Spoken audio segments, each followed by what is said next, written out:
All right, welcome to This Explainer. Today, we're embarking on a journey to a mystical, high-altitude paradise hidden deep in southwestern China's Sichuan province. Get ready to explore Daocheng Yading, the last pure land on Earth, the soul of Shangri-La. You know, with awe-inspiring titles like these, it's no surprise that Daocheng Yading is an absolutely breathtaking sanctuary. It really feels like a gateway to heaven, completely untouched by the noise of the modern world. Let's dive right into this pristine ecosystem and see exactly why it earns such legendary praise. So what exactly are we exploring today? Well, we're looking at a sprawling natural reserve ranging from 2,900 to over 6,000 meters in altitude. To put that into perspective, that is significantly higher than the highest peaks in Western Europe. It's a place where pristine natural grandeur meets profound Tibetan culture. Part 1. The Spiritual Gateway, arriving at Chang'o Temple. Standing at exactly 3,900 meters above sea level, and yeah, the air is already noticeably thin here, this 800-year-old Tibetan Buddhist temple marks the true beginning of our ascent.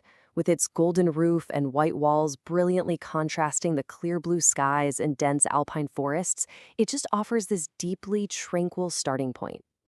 Section 2. Life in the Valley, the High-Altitude Pasture of Lurong. Now, the Lurong cattle farm perfectly illustrates the harmony between primitive nature and the indigenous Tibetan herdsmen who guard it. Just imagine the herders here, dressed in colorful traditional robes, guiding their yaks and sheep through this stunning, high-altitude oasis exactly as they have for centuries. It's a real testament to life thriving in an extreme environment. Moving on to Section 3. The Giants, the Three Sacred Mountains. Looking up from that verdant pasture, you're immediately met with the undisputed rulers of this landscape.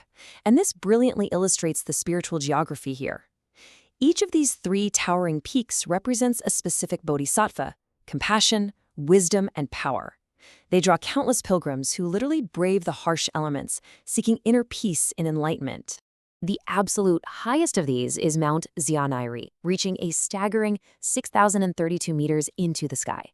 Because it's naturally shaped like a magnificent lotus seat, it serves as the ultimate symbol of compassion and peace in the valley. Honestly, the sheer scale of it when you're standing at the base is truly difficult to comprehend. Now, the crucial takeaway here is that each mountain has a completely distinct, awe-inspiring personality. Just notice the sharp transition from Yangmaiyong's steep, sword-like peaks, which embody wisdom, to Xiaruoduoji's undulating ridges that stretch out like a majestic sleeping lion, symbolizing pure power. Together, they create this commanding skyline that completely envelops the reserve. Section 4. The Reward, the Three Holy Lakes. So unpolluted snowmelt from these very peaks flows down to create our final marvels. But getting to the upper lakes requires what's known as the grueling longline hike. You're pushing yourself through incredibly thin air on a steep 5-kilometer climb. And trust me, at this altitude, just tying your shoes is a workout, let alone tackling this trek. But hey, for those seeking a gentler path, Pearl Lake sits a bit lower down at 4,100 meters. Shimmering like a literal string of pearls, at the foot of Mount Xiannairi, it provides a flawless emerald mirror of the snow-capped giants above it. It's an incredibly peaceful reward that, thankfully, requires a bit less oxygen to enjoy. Further up that grueling trail, though, is Milk Lake. It actually gets its name from the unique milky white ring of ancient glacial sediment, often called rock flour, that perfectly frames its turquoise center. The water here is pristine, freezing meltwater running straight off the glaciers overhead. Then, just 300 meters away, though requiring immense effort to reach at 4,700 meters, is Five Color Lake. Here, complex sunlight refraction and unique minerals magically cause the water to shift between vibrant blue, green, and purple hues.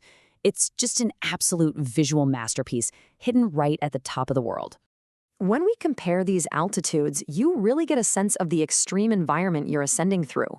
You're ending at a height where there is roughly half the oxygen you'd find at sea level, making every single breath feel like a massive accomplishment. This is exactly why so many travelers find themselves completely exhausted just a few hundred meters from the final viewpoint. Finally, Section 5. Conclusion. Preserving Shangri-La. As we reflect on this ecosystem, we have to remember that Daocheng Yading is a sanctuary not just for our souls, but for rare wildlife like snow leopards and Tibetan antelopes, as well as ancient ways of life. The true beauty here lies in the uninterrupted harmony between the land, the animals, and the herdsmen. It all just works together perfectly. Which leaves us with this final, provocative thought.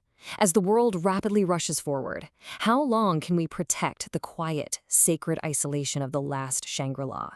It's a stark reminder of why it matters so much to preserve the wild, sacred spaces we still have left. Thanks so much for exploring this incredible sanctuary with me today in this explainer.